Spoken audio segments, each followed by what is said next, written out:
I've unhauled some books and redone my shelves to get ready for this series. I have hundreds of unread books on my physical TBR, so it's time to make a dent in that huge number to really create my shelves to showcase the books that I truly love. I'll be using the TBR jar to randomly choose the books I'm going to read each week, so let's get into it and see what we pick for today's episode of my Bookshelf Ultimatum. Hey, it's Ruby. Welcome to episode 4 of Bookshelf Ultimatum. My favorite videos to film. I freaking love Bookshelf Ultimatum. I love that it's just random, that I just choose the books at random, and then I do love struggling through my week to read the books, because oftentimes it's like at least one of them I'm dreading, and it's kind of fun. It's kind of fun to watch me squirm when I'm editing the videos.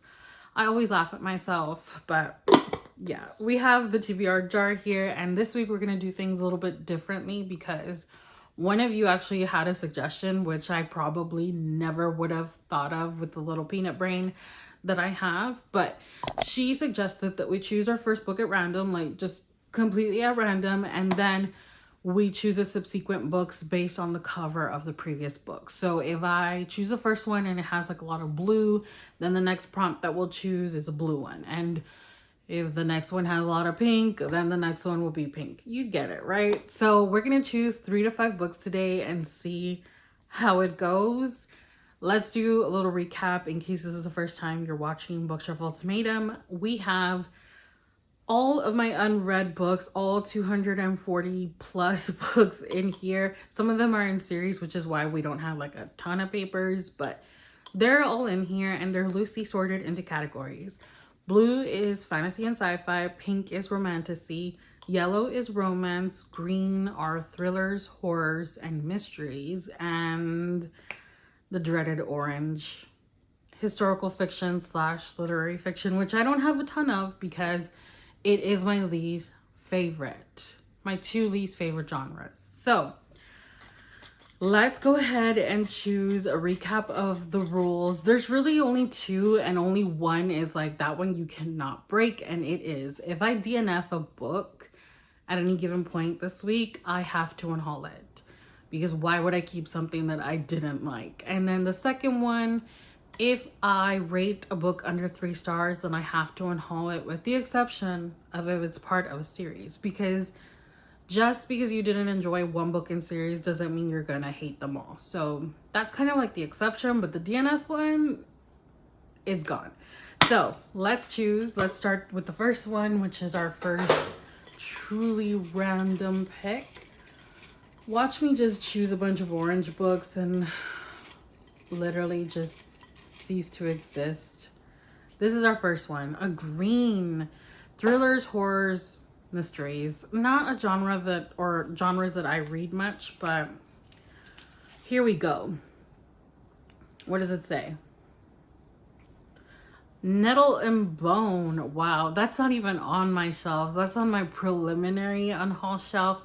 I have about 50 books over there because I just never got to it. Let's go get it. Here is our first pick, Nettle and Bone by T. Kingfisher. I know absolutely nothing about this book, not even a little bit. Ooh, it's pretty though. And a plus is that it is very short, or at least it looks like it's short. Yeah, it's under 300 pages. It's 240 pages. I feel like a lot of T. Kingfisher's books are pretty short. I've only ever read one, and that was Thornhedge, which I actually really liked. So I'm excited for this one. The back says, this isn't the kind of fairy tale where the princess marries a prince. It's the one where she kills him. Yes, that's gonna be our first one.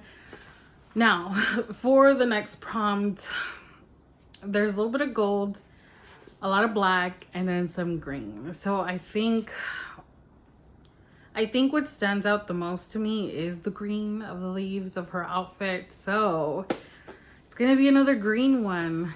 Is it gonna be one where we just have all it's mystery, thriller, horror week? We'll see. Oh, I actually have to look. So there's this one, and this one. Which one do I choose? I'll just choose this top one. I'm a little nervous because I'm not a thriller girl, so to have a whole week of it, I mean, it'll be fine. I'm not gonna cease to exist. What is it? Notes on an Execution. I don't even know who that's by, but I do kind of remember it's a purple book, which we have no purple prompts. Maybe we'll go with pink. We'll see. Anyway, let me find that. Here we are. Notes on an Execution by Dania Kukovka. A novel. Honestly, I like the cover. I love purple. So it says, a gripping and atmospheric work of literary suspense that deconstructs the story of a serial killer on death row through the eyes of the women in his life. Wow. So we essentially are going to follow the life of a serial killer, but through the eyes of the women in his life. And I'm not sure. Oh, it says, a mother, a sister, a homicide detective. I'm not going to read more. Because who is the mother? Is it his mother? Is it the mother of the victim? Let's go in with blinders on, because I feel like that's the best way to read thrillers. So this is our second pick, and I mean, there is a little bit of blue in the locket. So do we go with the blue? I think we have to, because there's really not another color in here. So blue is going to be our next pick, which is fantasy or sci-fi. Let's go with this guy, because it's like almost open. This is my favorite genre. It's kind of fantasy sci-fi, but it's also the longest, like the longest books. What does that say? God of Jade and Shadow by Silvia Moreno Garcia. That's a good pick. That's a good pick. I love Silvia Moreno Garcia. I've only read 2 of her books, but I've been on a mission to read the rest of her books. I want to read them all. I've read Mexican Gothic, which I liked. I didn't love. And then I also read The Beautiful Ones, which I gave 5 stars to. So I'm so excited for this one, especially because I love having gods in my books. I know exactly where that is, so let me get it. I literally didn't have to travel. It's right here. It's so pretty. I freaking love this cover, and it is so colorful. It's giving me those like Aztec-y Mayan vibes. It's so pretty. It says, dazzling fairy tale, a whirlwind tour of 1920s Mexico, vivid with jazz, the memories of revolution and gods, demons, and magic. Wow. So Silvia is the only one that I would make an exception for, like the historical fiction aspect, because I just feel like every single one of her books is so unique. The stories are so different from one another. From what I've read, they never resemble each other. I just think that she's super gifted, and I want to just read more and more of her books. This is like 360 some pages long, so I think we can choose one more. I might hate myself for not sticking to 3, but I want to choose one more. And we have, essentially we just have blue, right? We have yellow. What do you think sticks out more, blue or yellow? Honestly, yellow, right? Like, she's yellow, the font's yellow, the accents are yellow. Yeah, because we do have blue in the sky and then blue right here. This to me is looking purple. So we're going to go with yellow and gives ourselves a different genre, which is going to be romance, which I have a lot of. This one I saw it hop up to the top, so it deserves to get chosen. Romance is easy. It's quick. Let's see. What did we get? The Edens series. I own 2 books from the Edens series, book 1 and 2. Let's get book 1, Indigo Ridge. Here's book 1, Indigo Ridge by Devney Perry. I don't know anything about these. I just know that they're romance, small town. Don't miss the small town, enemies to lovers, taking TikTok by storm. Is it? Includes bonus material. Nice. I got this from Book Outlet. Ooh. The font's nice and big. I like that. So this is going to be the last pick for today. I feel like those four are solid and they are very different from one another. So it should be a fun week. What do we start with? Honestly, I think I want to start off with the thriller of the bunch. So we're going to start off with Notes on an Execution by Dania Kukafka and see how this goes. I feel like you can't really talk much about thrillers, but I can tell you how I felt and if I thought that it was good, if there was twists and turns. So let's start off with our first book, Notes on an Execution. Let's do final thoughts on Notes on an Execution. That's right, final thoughts. Because I did finish this. I didn't update you. I typically don't like to do that many updates, if any, on thrillers because I don't want to potentially spoil anything. And I just feel like the less you know, the better. But this to me read like literary fiction / mystery / thriller in that order, which was insane to me because I actually really enjoyed this book. And I'm not someone that really reads literary fiction or historical fiction, as we know. And recently, actually, I talked to somebody in the comments because she was inquiring about how she found it interesting that a lot of fantasy readers didn't like historical fiction. For me personally, it's the fact that historical fiction reads very real and it revolves around topics that I just don't like to think about, like specifically war. I don't like feeling anxious and sad, and typically that is how historical fiction makes me feel. I read truly just for enjoyment and to get away from anything that feels real, which is why I read fantasy and dragons and fairies and vampires and werewolves and romance, which often is like full of ridiculous plots that seem so not gonna happen in the real world, and that's the stuff that I like to stick to. So yeah, that's just personally for me. I can't speak for anybody else, but for me, that is why I don't enjoy those things. And like I said, it's a very personal thing, but reading is very subjective. So this though, wow, this actually made me want to discuss the book, to actually dissect the book and critically look at it and analyze it. I haven't felt like this in a long time because I try not to feel this way. Like, I don't want to feel this way for the most part. I just want to read and have a goofy, silly time. But with this, I just felt like I could do more, and I'm not gonna think about it anymore. But I do want to talk to you about it because this was interesting. So we follow 4 characters. We follow Ansel, who is our serial killer that is waiting to be executed. So he is on the chopping block, and we see his life through 4 different POVs. First of all, his, which this book, man, unique. So his chapters are told as countdown in hours. So we start off with 12 hours till his execution, and then we end on literally 0. We go down to even minutes, and then we have 0, right? So that is how his POV is told, and it's told in second person POV. So he's saying like, you this and you that, right? But I've read a good amount of second POV now that I'm like okay with it. And then the other way that it is told is through chronologically. So we have Safi 1984, and so we have these 3 women, and we are following along chronologically to see literally from his conception until recent events. And it was so cool, actually. So we follow his mother's perspective, Lavender, like I said, from conception and on.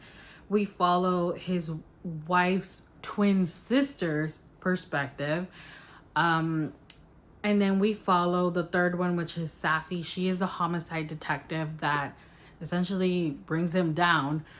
But her POV was my favorite because she was, to me, the most interesting character. In the way that she's tied to Ansel, it was interesting, and I really, really liked this. It was good. It was really good. I will be keeping this because I probably will reread it at some point in the future, in the years to come. But yeah, I obviously don't want to talk too much about it, but I do recommend it.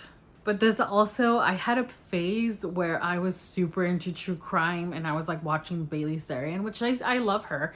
I just don't really watch true crime stuff anymore. But yeah, I had that phase in my life a couple of years ago, and it was just really interesting seeing how things unfolded, and seeing like how as a child he gets a head injury. And you know, I've seen so much true crime at this point that I was like, oh traumatic brain injury. And so I was just like, wow. So yeah, it was just really interesting seeing things play out, things unfold, and getting into his head and seeing everything unfold from these women's POVs. I can't recommend it enough. I give it 4 stars, and like I said, I will be keeping it because it was good. So what do we move on to now? We have Indigo Ridge, we have Gods of Jade and Shadow, and we have Nettle and Bone. I think I need something dramatically different because this, like I said, this made me feel some type of way, and I want to get away from that. It wasn't like negative or anything. Like even when we see the killings and all that, I wasn't like impacted, you know, strongly, but it's more that I don't want to think about it and dissect it and all that. So I think we're gonna pick up Indigo Ridge maybe, because that's a romance, and the back says, don't miss the small town enemies to lovers romance taking TikTok by storm. So I'm sure it's not going to be too serious. I've never read a cowboy romance because I'm still kind of new to romance. Like I started this year, but I'd say I'm still pretty new to it because I wasn't like exclusively reading romance. So this is going to be my very first cowboy romance. If you're a cowboy romance girl, let me know down below which is your favorite. I feel like a ton of people love Chestnut Spring series, but let me know. So this, damn, the font is huge, so I don't think it'll take us too long to get through. Exclusive bonus content, okay. So it's like 338 pages. Let's start this one.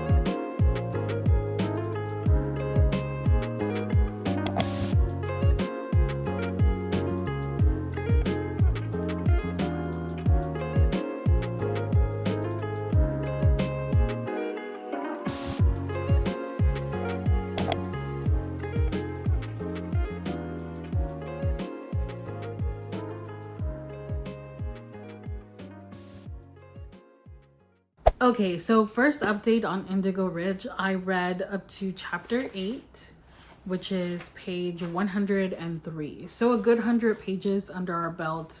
And I now know what the story is about. I now have an idea. In the back, it says, don't miss a small town enemies to lovers romance. Enemies to lovers? Where are the enemies? In this 100 pages, what happens is that they like banter for like 2.5 seconds, and then they've already slept together multiple times. So where are the enemies to lovers? Unless it's gonna happen in the latter half of the book, maybe, because it doesn't happen in the beginning. So we'll see. I will report, because I feel like if the enemies to lover situation doesn't happen, I'm gonna be really annoyed that they just put the enemies to lovers just because they know that people love enemies to lovers. But I'll let you know. Right now, it's not there. So essentially, we follow our main character, Winslow, and she goes by Win. And Win is new to the town of Quincy. It's a really small town in Montana. She moves there because she gets hired as their new chief of police. And she's really young. She's only 30. So she has got that going against her. Plus, she's a woman. you know, she's got a lot going against her, and she just feels like nobody is warming up to her because of those things. When she gets there, literally night one, like she's just arrived and she's at a bar just having a drink because, you know, moving sucks. And so she's at a bar and she sees this super handsome dude come into the bar, sit down, have a drink, and he is checking her out, very obviously checking her out. She's very obviously checking him out. They're not even like trying to play like they're not checking each other out. So he gets up, sits next to her, and they start flirting. They each ask each other, like they both assume that the other one's from out of town. And to be fair, he kind of does tell her that he doesn't live in town. So they decide, because they're, you know, not from there, that they're gonna hook up, and they like sleep together at the back of his truck immediately, right? The next day, they happen to meet again, and they realize that she's the new chief of police and he is the eldest son of like the family that pretty much runs the town, the Edens. So there's that. And they're like, oh, we slept together and now it's gonna be weird. And it is weird for like 2 seconds, and then they sleep together again. So was it really weird? I don't know, but there is a murder mystery going on. They're dealing with the trash. There is a murder mystery going on, and that to me is unique because I haven't really read a murder mystery romance before. I'm intrigued. I'm hoping that the murder mystery plot is interesting and it's not just there to say that there was a murder mystery, you know, and it's just gonna be them like doing it like bunnies. So we'll see. We'll see. I'm gonna finish out the book and then report back because it's not that long. It's not that long. So I'll finish it today, and then tomorrow I'll let you know how it went. And if all those things, the enemies to lovers, the murder mystery, what's up with that? Good morning. So I woke up super early today. I woke up at 7 and I prepped my husband's breakfast and his lunch because I like to do the lunch the night before. But yesterday I was just not feeling it. So I had to do it today, but he's gone, he's at work, and now I get to spend my day with my books. So like I said, I woke up really early and I finished this book because I was really into it, which it surprised me because one, I've never read a Daphne Perry book. I've never read a small town romance book. And I definitely haven't read any mystery romance books.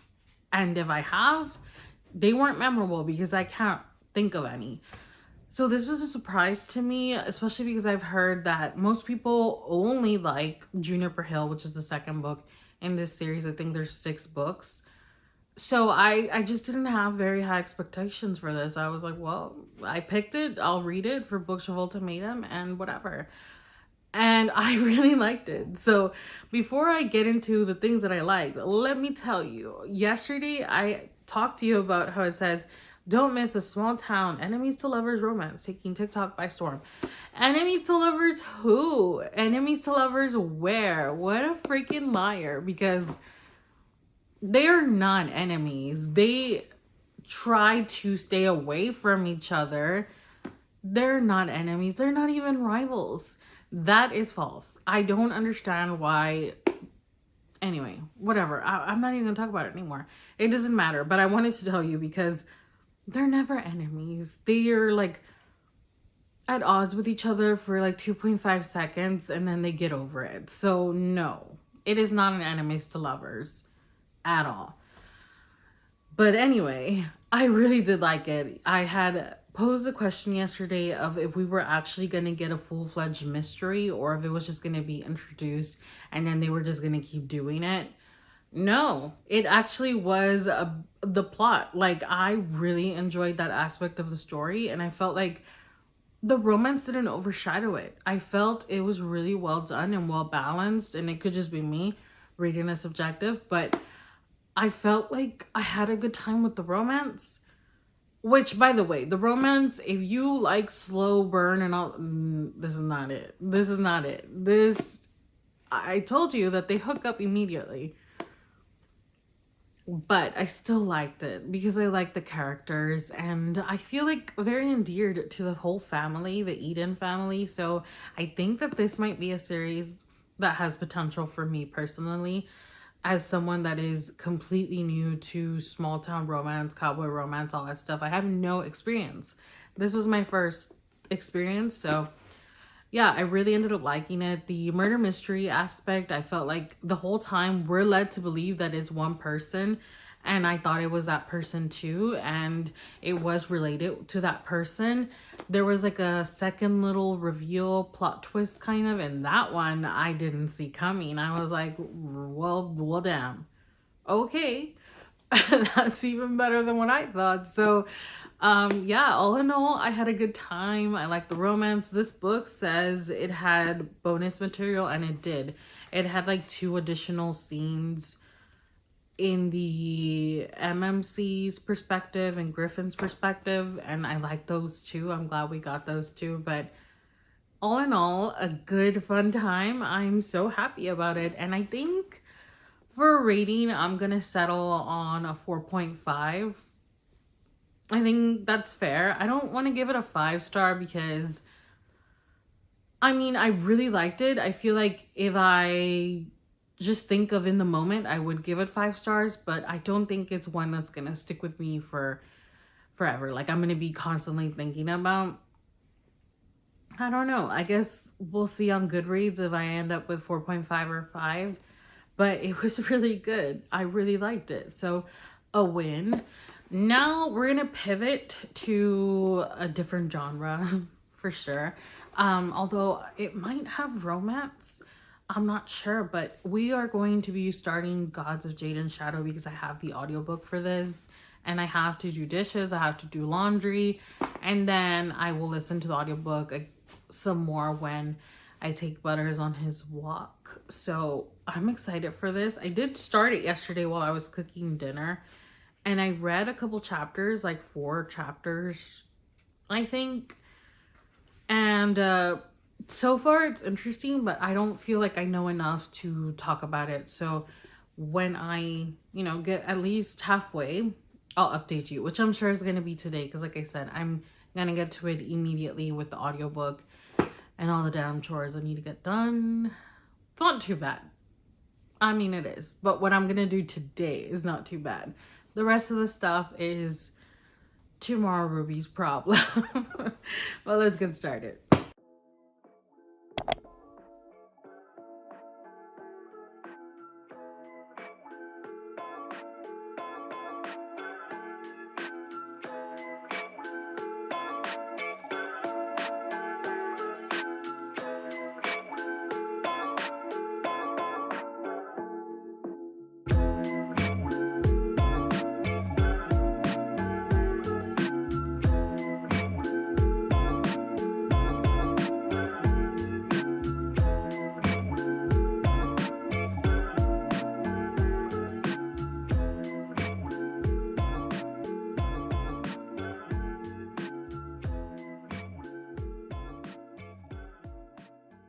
Okay, we're gonna do an update because I think tonight we're gonna go on a date night, just like dinner and a movie, which is honestly my favorite thing to do. But I do have an idea now of what the book is about now that I'm 20% in.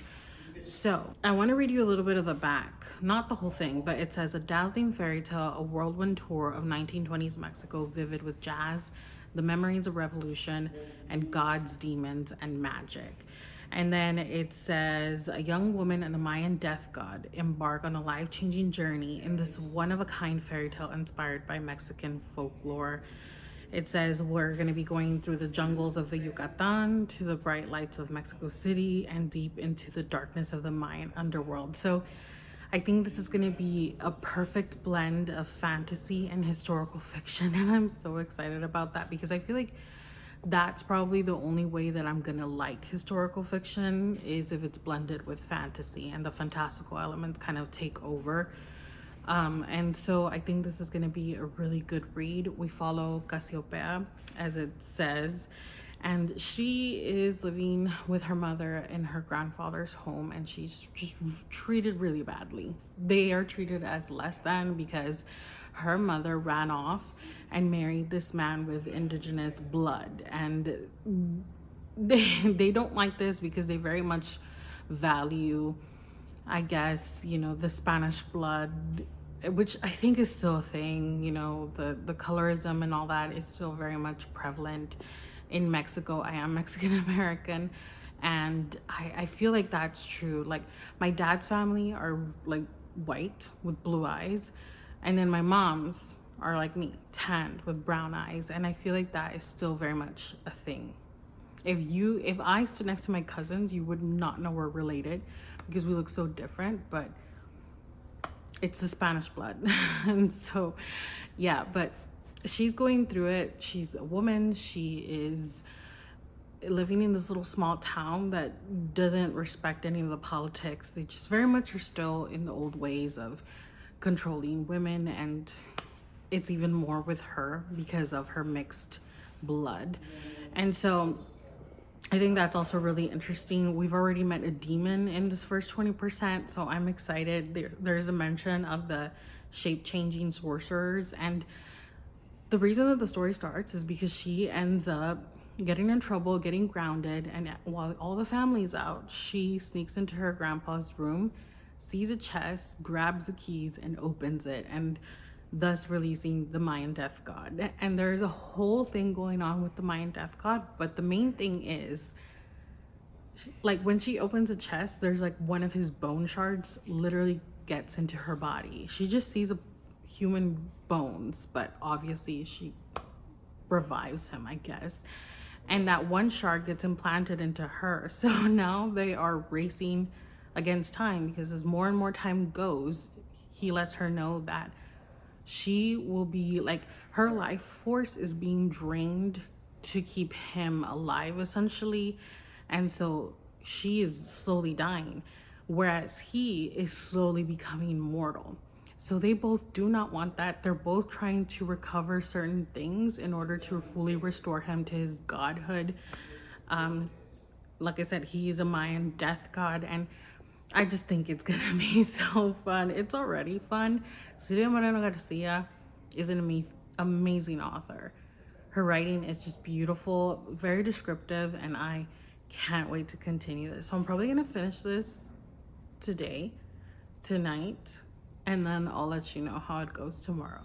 Good morning. It is 2 days later, actually. I finished this the day before yesterday.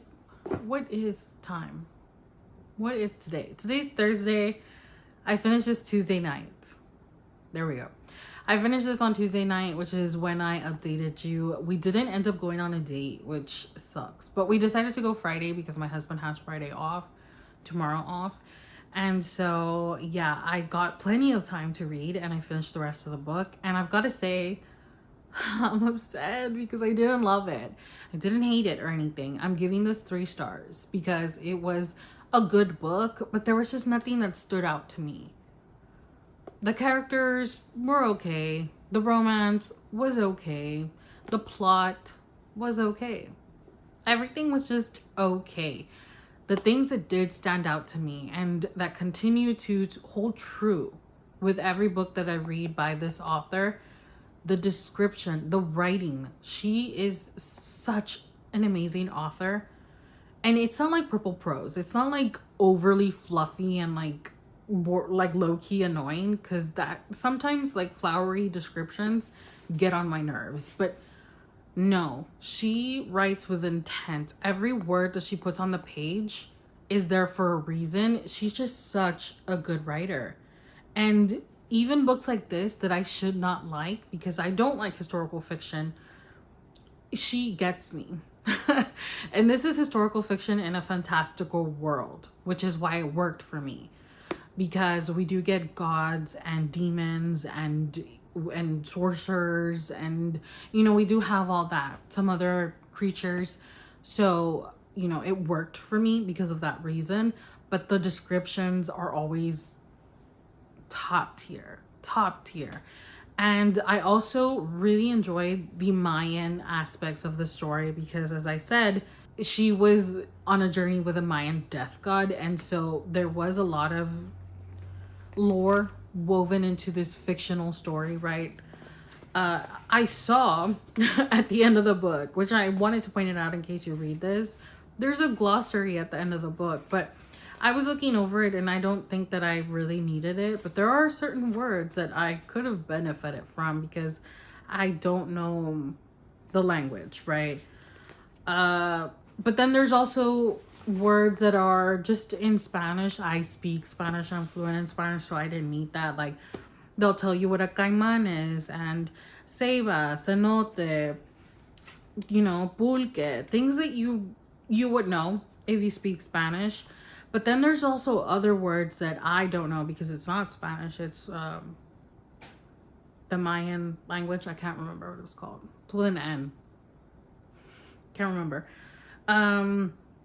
Like chuchimal, kukal, kukai, kaknokek. Like, I don't know those words. I don't know what they mean. So it was cool to read about them because when they were mentioned, I was like, context clues, like, you know, if you're remotely a reader, I feel like you can figure it out. But it was just nice. It was nice to be able to look at the glossary.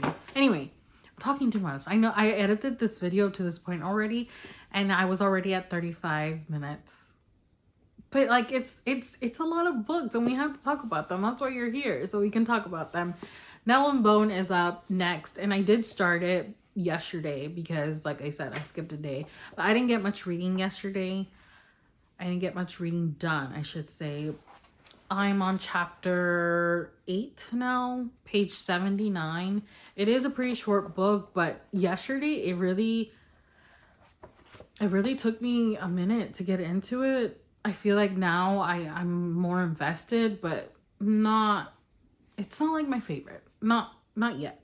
But in this, we are following, what's her name? Mara. We're following Mara or Mara. I'm gonna say Mara. And she is a princess. And she is, at the beginning of the book, you're getting some time jumps. Like, you're not getting notified of these time jumps. You're just reading, and the next paragraph switches, and then the next paragraph switches. So you have to pay attention. But yeah, we get the present, I guess. She's on a quest, and then we jump back and we realize what led to this quest. What were the things that led her to go on this dangerous quest? And so we realize that she's a princess and she has two other sisters, and her sisters marry the same prince who is a monster, abusive. And in this story, that's why it said, like, I forgot, I don't have the dust jacket, I left it in the room, but that the princess has to kill the prince because he's horrible, like a horrible person. And there's magic in this book. There is curses and like godmothers, and I'm seeing witches maybe, and I really like it. Like, I feel like T. Kingfisher really gives us those spooky feelings without being scary. Like, the horror in this is never, like, in her books, at least I've only read Thornhedge, and now I'm reading Nettle and Bone. So I'm not like a T. Kingfisher expert because I'm not into horror, but the horror is just like more like the vibes, the spookiness of the stories. You know, there's a scene where she has to make a Nettle and Bone cloak, and she's telling you how her fingers are slowly bleeding and getting just more swollen and swollen because of the nettle that she's handling with her raw hand. And it's just, you know, gruesome. So that, I feel like that is the spookiness of her writing, the descriptions of what's happening, not like super slasher gore, you know what I mean, right? You know what I'm trying to get at. But can you see this cover? There is an animal companion, and he's a bone dog, and his name's literally Bone Dog, which anytime there is a dog in a story, I'm immediately gonna soften up because I love dogs so much. So, and look at this, it's so cute. I very much prefer the book like this than with the dust jacket. So I'm gonna finish it and then we'll talk about it more because it is a short story. So I don't want to say too much, but just keep in mind that that's what it is. She is a princess who is trying to kill a prince. She's not even really like, it's not affecting her, but it's affecting the people she loves. And that's why she's taking matters into her own hands, because he is in a position of power and he is abusing that power and he is hurting her loved ones. So right now I'm at a part where she's just started the journey. Like at 79 pages, chapter 8, we are now where we started, because I told you there's a flashback. So yeah, I'm interested to see how this plays out because now I'm getting into like the good stuff.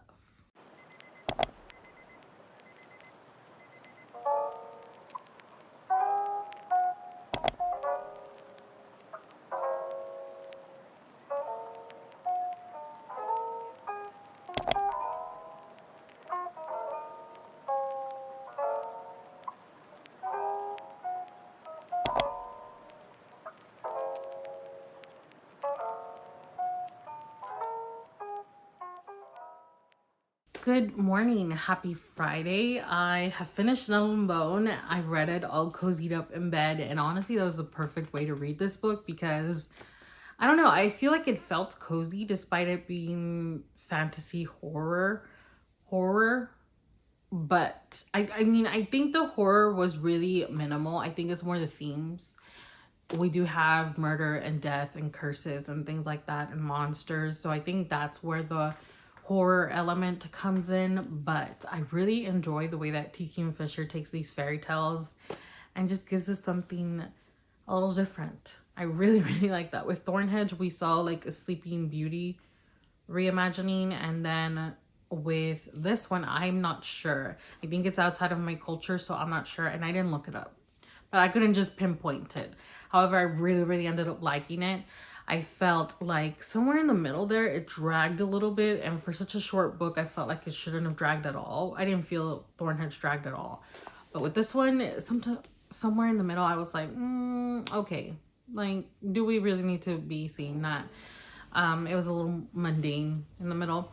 But I really enjoyed the friend group that we get in here. We get some unlikely people coming together, and I really enjoyed them together and their interactions and essentially their friendship that they form. The bond that they form is so cute. Like, it was so sweet. I really liked it. And I liked all our characters. All of them. I didn't have a problem with anybody, which is always a win in a book. The writing, she does such a good job. I was truly lucky this bookshelf ultimatum because I had some great authors. So I did mark a little part that I wanted to read to you because I feel like her writing can be pretty straightforward. Like, you don't have to think deep on it, but sometimes you can. Like, sometimes she just drops straight up bars and you're like, huh, yeah, okay.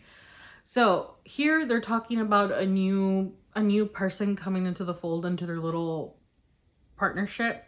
And one of the girls is asking the other one, like, do you think he's lying? Do you think we can trust him? And this is what she says. He doesn't feel like a liar, but that only means he believes himself. I imagine most of it's true, more or less. But there's men that would kill a rival and convince themselves they've done it for noble reasons. Everybody makes up a story about their sins. Sometimes to make them less, sometimes to make them the worst thing a mortal's ever done. Really depends on the person. I'd wager this one's more martyr than apologist, but you can never tell. And if you really think about it, that applies to real life too. Like, it depends on the person. Like, I don't want to talk too much about it because this video's already super long, but I just thought like things like that are thought-provoking. And if you think about it, they apply to the real world. Even though this is a dark fairy tale, it's a thought that can apply to so many things, so many people, and so many interactions. And you know, we choose to believe people, or we choose to be hesitant and weary, and we act a certain way based on what we believe is our best interest, or, you know, the right thing to do or the wrong thing to do. Like it's just really interesting to me. And like I said, I try not to be critical of things, but sometimes, you know, I can't help it. And that was impactful to me. It wasn't the only area, but I wish I was an annotator, but I'm just too lazy to be an annotator, to be honest. But I wish that I was. Maybe I'll try it with some books. We'll see. But anyway, maybe like rereads. But yeah, I really ended up liking this. I thought it was gonna be a little darker than what it was. I didn't feel like it was very dark at all, but you know, it's there, or it wouldn't be a fantasy horror. But I really like this. I think I'm gonna settle on a 3.75. I was gonna give it a 4, but like I said, somewhere in the middle there, I was like, we slowed down. So 3.7 to 5. I definitely recommend this book if you have it and you've been putting it off like me, because I think the cover is ugly. I hate this cover. And if a cover is ugly, I will not read the book. I do judge books by their cover. I just do. Like, I have so many books that they're all competing against each other, and I'm gonna go for the ones that draw my eye first. Like, it's just, it is what it is. But this, I love this. I love the font that they used. And I love the dog. So cute. But yeah, we are done with all the books on episode 4 of Bookshelf Ultimatum. All in all, a good week. We started off with Notes on an Execution. Gave that one 4 stars. Very thought-provoking. Very much able to have a discussion on that one. And then we moved on to Indigo Ridge. A surprise to me. I thought it was just going to be a goofy, silly time. But we had romance with a murder mystery. That was interesting, and I ended up really liking that one. And then we moved on to Gods of Jade and Shadow by Silvia Moreno Garcia, which I thought was going to be the book that I loved the most from all the ones that I read. And it was actually the one that I liked the least. That being said, I still gave it a good rating. It was still good. It just wasn't great. And I think all my expectations for Silvia Moreno Garcia are always going to be super sky high. Like, I'm always gonna like have it up here. And so it can work against the book, unfortunately, but I can't help it. So there was that one. And then we ended with Nettle and Bone, which I'm giving 3.75 stars. But I really, really did like this little short book. Definitely perfect, I think, for the like winter. So check it out. Anyway, thanks so much for hanging out with me for episode 4. Of course, we will have an episode 5 very soon. I love these videos. Like, I would never have picked this up if I wasn't filming this video. Let's be real. I probably would have just unhauled it because it was already on my preliminary unhaul shelf. So yeah, I love these videos and I hope you did too. So as always, if you enjoyed today's video, give it a thumbs up, subscribe if you haven't already, and I'll see you next week with another one. Bye.